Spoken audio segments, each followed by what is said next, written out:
బాబు జగజీవన్ రామ్ 119వ జయంతి సందర్భంగా శుభాకాంక్షలు తెలియజేస్తూ ఈరోజు మరి ఆయన యొక్క అడుగుజాడల్లో మరి నడిచేందుకు కొరకు మీరంతా సిద్ధమై ఉన్నారనుకుంటున్నాను నేనైతే. ఎందుకంటే వీళ్ళిద్దరు మనకు ఒక దిక్సూచి. అంబేద్కర్ని ఎక్కడ చూసినా ఇట్లా చేయబెట్టుకుని ఉంటారు.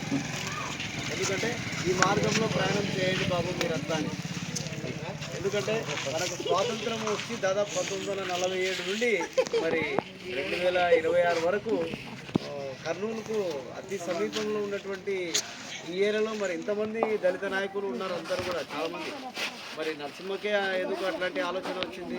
నిజంగా అంబేద్కర్ని మనం విగ్రహాన్ని చేసుకోవాలా, మరి ఎందుకు మనము ఒక చైతన్యవంతంగా ఎందుకు ప్రయాణించకూడదు అనేటువంటి ఒక ఆలోచన వచ్చింది. మరి అది మంచి శుభ పరిణామం. భవిష్యత్తులో నెక్స్ట్ జనరేషన్ అంటే మన తమ్ముళ్ళకు కానీ మన చిన్న పిల్లలకు కానీ ఒక మోడల్ రోల్గా మనం నిలబడగలగాలి ఈరోజు. అంతేకాకుండా ఇక్కడ చాలామంది కూడా ఉన్నారు నాయకులు. మరి వాళ్ళందరూ కూడా వచ్చి బాబాసాహెబ్ అంబేద్కర్ని సందర్శించుకోవాలా. బాబాసాహెబ్ అంబేద్కర్ అడుగుజాడలో నడిచేందుకు కొరకు మనం అందరం కూడా ముందడుగు వేయాలని, అంటే మనం స్పీచ్ తర్వాత ఎక్కువ మాట్లాడుకుందాము. ఈ సందర్భంగా మీకు అందరికీ శుభాకాంక్షలు తెలియజేసుకుంటూ ముగిస్తున్నాను. జై భీమ్, జై భారత్.